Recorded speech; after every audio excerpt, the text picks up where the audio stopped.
All right, ladies and gentlemen, let's finish up the rest of this presentation. Let's jump back into where we left off. So we're going to open back up our social responsibility notes, which is what we've been talking about, ethical and social responsibility. So let's look at adding some definitions to our notes. Some common unethical business practices are going to be price fixing, whistleblowing, puffery, bait and switch. And so here are those definitions now. So that first one, price fixing, is when producers, they act together to create an artificially high price. So it would be something like, imagine that all of the tennis shoe sellers, all those people who sell tennis shoes, all got together and said, we're going to charge, instead of $75 for this tennis shoe, we're all going to charge $125 for this particular tennis shoe.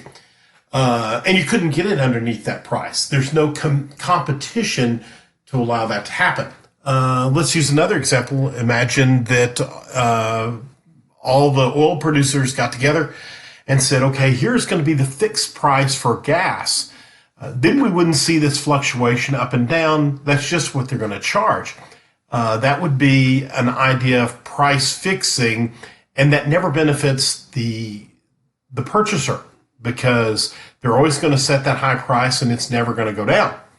The next one is a whistleblower. We've seen a lot of this over the last, really over the last couple of years when it comes to politics especially.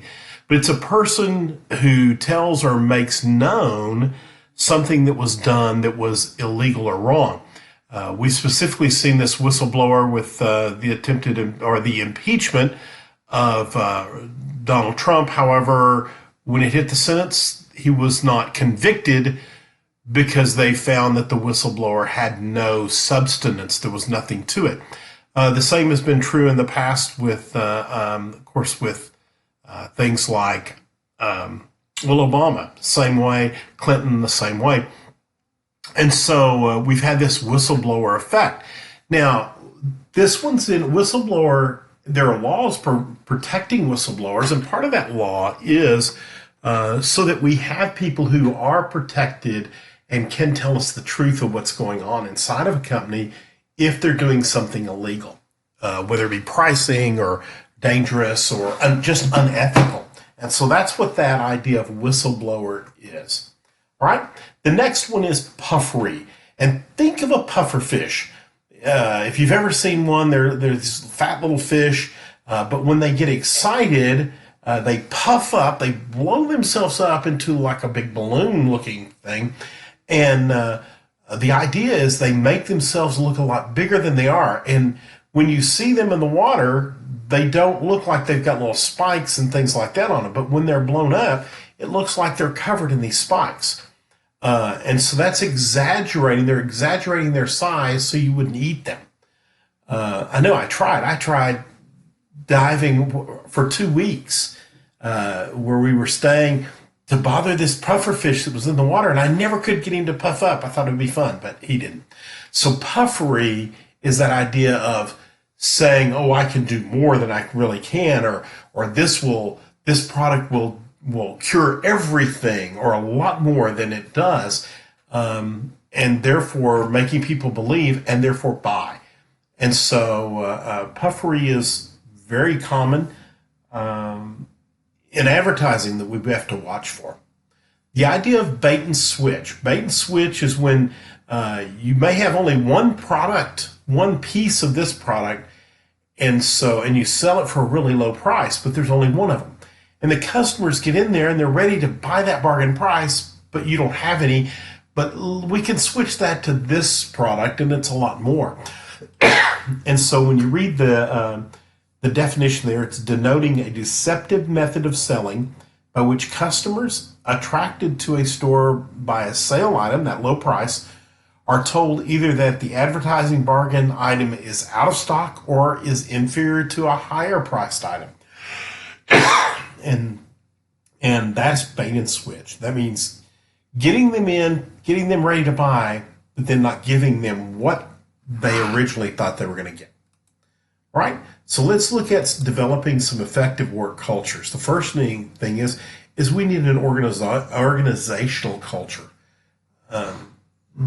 Imagine playing a sport and there was no organization to it. That in football there was no organization to what position you're going to play, who's going to play where, and it just becomes chaotic. Who's going to snap the ball? Who's going to throw the ball? Same thing would be true with anything. Can you imagine a play being put together with no organizational culture, no structure, where they say, well, I'll show up when I want to practice and I'll be who I want. And so by having an organizational structure, a culture of that, then we're saying, here's who's responsible, here's what ought to happen and when it happens. Organization is very important. And it becomes an ethical issue because you need to know who is responsible. Okay? It's the idea where people can work. It's the atmosphere, behaviors, beliefs, and relationships. So this organizational culture allows you to know how someone is supposed to respond. And if it's not right, if it's not a good culture, then you need to either leave or maybe there needs to be some changes in it, much like the sexual harassment that we looked at previously. So let's look at work environment. The work environment is physically, what do the conditions look like? Is it someplace that you can work, that psychologically you can work in? I can't imagine, for me, working in a place that's all black all the time. Now, I'm okay with black. It's not so much the color, but if it's dark and dreary and there's no outside periodically that I can at least see, for me, that would be a work environment that I just couldn't deal with, at least for a very long time. So, is that a culture that is conducive to helping people? Or if you had to go in and there are no chairs, what would that be like at all?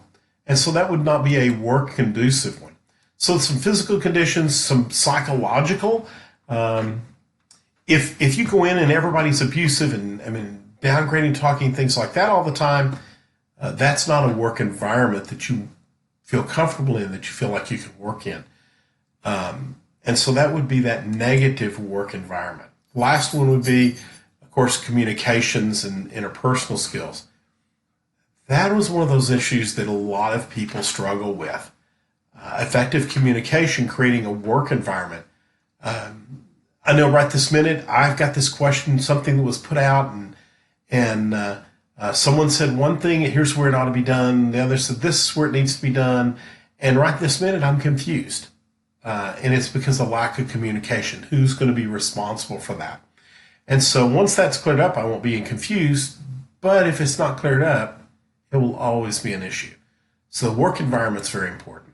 All right, work-life relationship. You don't just work.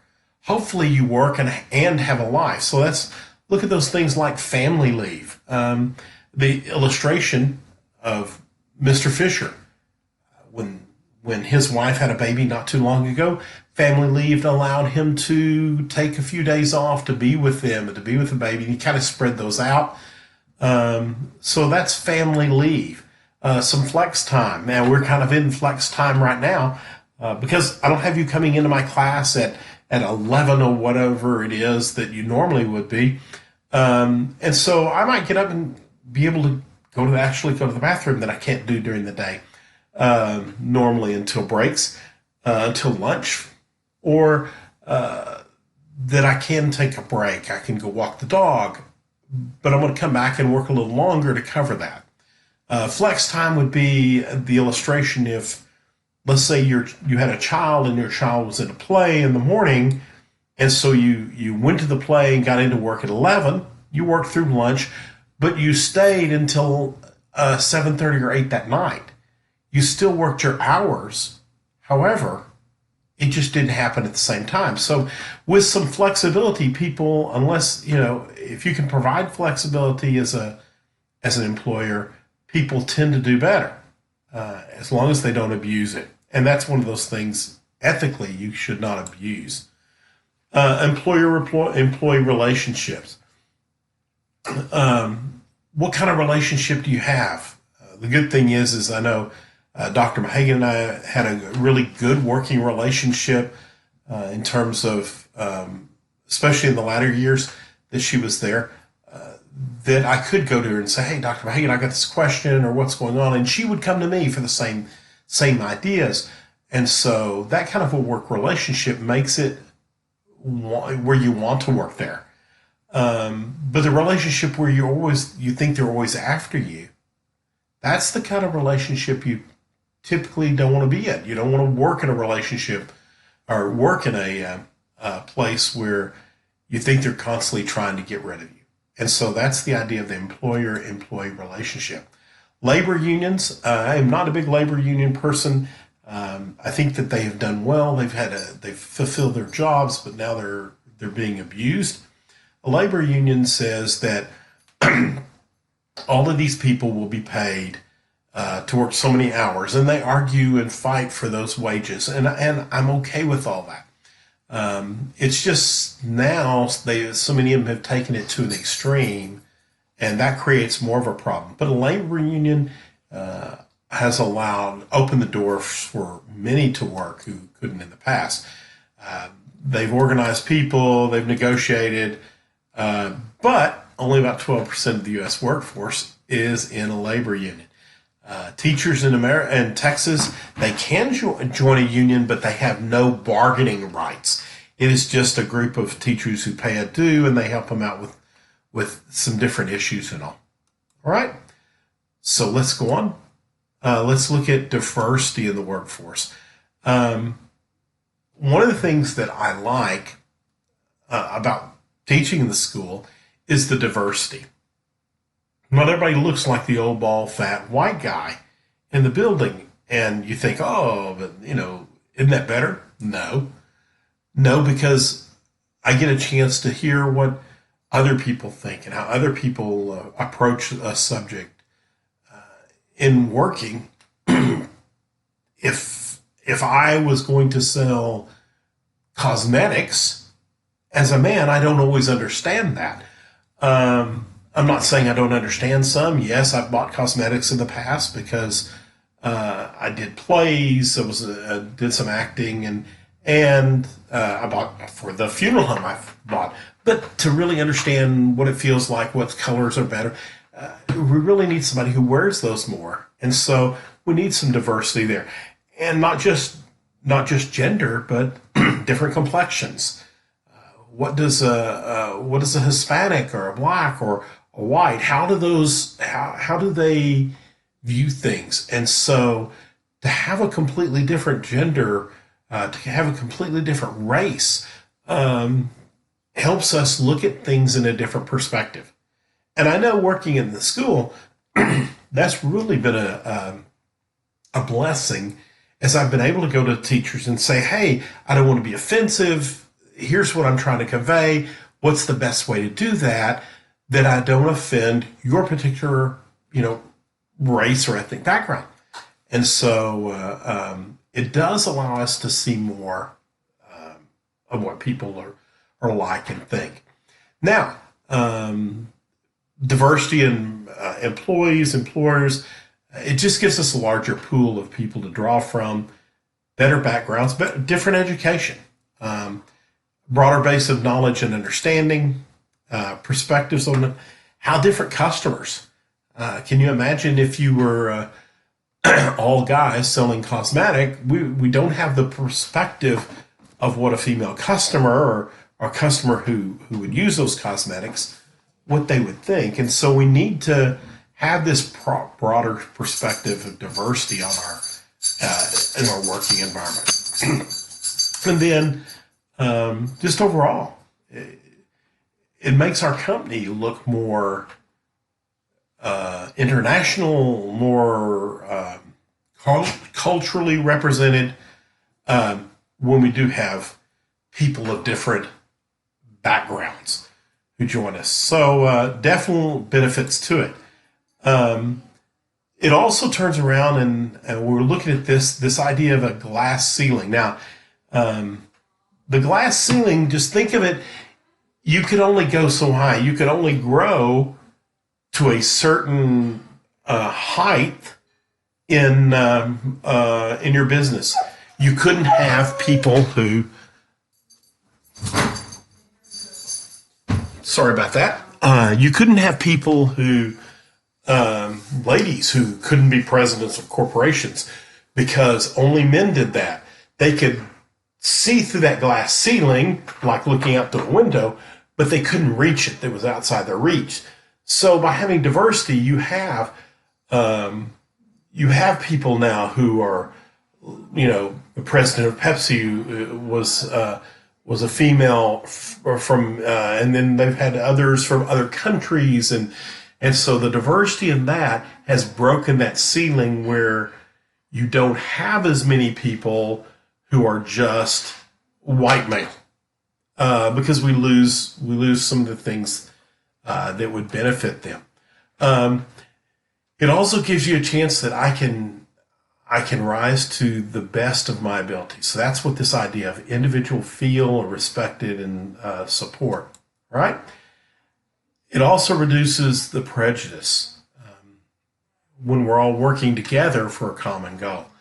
So, all right, let's go on. So, with developing more diversity, most often organizations will write out what are their plans.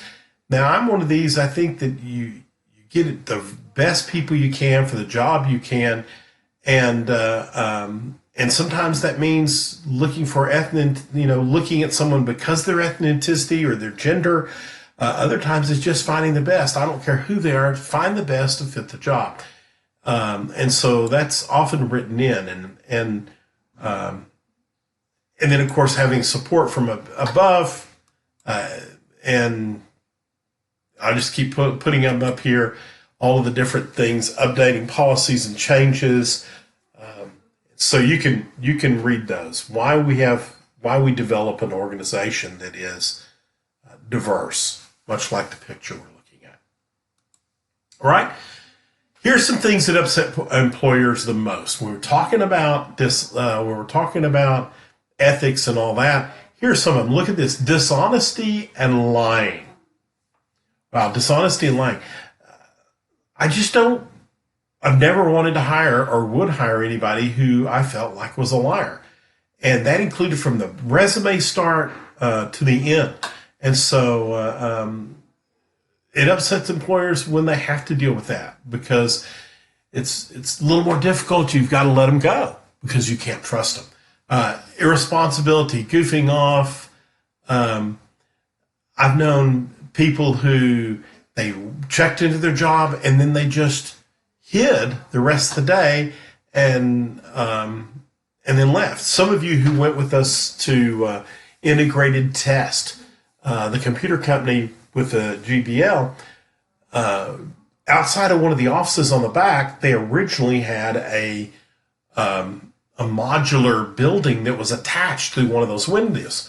And the owner, Diana came to me and she says, I want you to disconnect that building. I'm going to have it pulled off, but you need to disconnect it.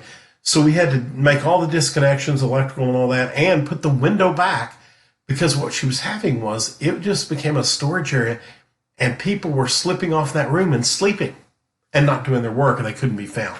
So that's this idea of goofing off on company time. Arrogance, egotism, excessive aggressiveness. This is just the behavior of, I know how I can do it right. I'm the only one who can. If you don't believe me, I'll fight you over it. Absenteeism, lateness. Now, you know my class already how I feel about being late, and this is it. If you can't be there and you can't be there on time, I don't need you as an employee, and it does upset us. It's stealing from the production of others, and so it's just not ethically correct. Not following instructions or staying or ignoring the company policy. I know that I frequently will give you people zeros because they don't do what the instructions tell you. And part of that is trying to teach you must follow the instructions. You must follow what the policies are. You know what they are and you need to follow it. Whining and complaining, I don't deal with that at all, and neither will an employer. absence of commitment and all that. That just means why do I have you there? Laziness, all of those. Okay. So there are things here that they don't like. All right. So here's what I'm going to want you to do. I am going to give you this particular assignment. You're going to find dishonesty at work. I want you to find 2 examples that could come up with employees in a certain industry being dishonest or cheating. So I want you to think of an industry. So this is really short. Think of an industry and what would be something that would be dishonest at work. Let me give you an illustration. From our flower shops, we would produce the flowers. They were to be delivered to someone, and we had someone who once took out and instead of delivering the flowers, they just went out and dumped them in a dumpster. Now, that was just honest because they just stole from our customer. Our customer expected those to be delivered. And so when we found out about that, of course, we had to replace it. It cost us as a business. It cost us lack of respect from our customer, and we had to let somebody go. And so that was dishonesty at work. So I want you to turn in kind of a quick thing of 2 examples in different situations, in different industries. Think of a couple of different industries and what would be dishonest in that industry, right? Last, after that, you know what? We're going to skip this particular one. So you're going to be good on that one. I will turn in another assignment for you. It'll come up in Google Classroom after this. The one on the issues will be just a real short, really be just a few sentences, and then I'll have one last assignment for this particular one. Thanks for listening. Make certain you've put all these in your Google Notes because turning in your Google Notes will be part of the assignment also. All right. Have a great day.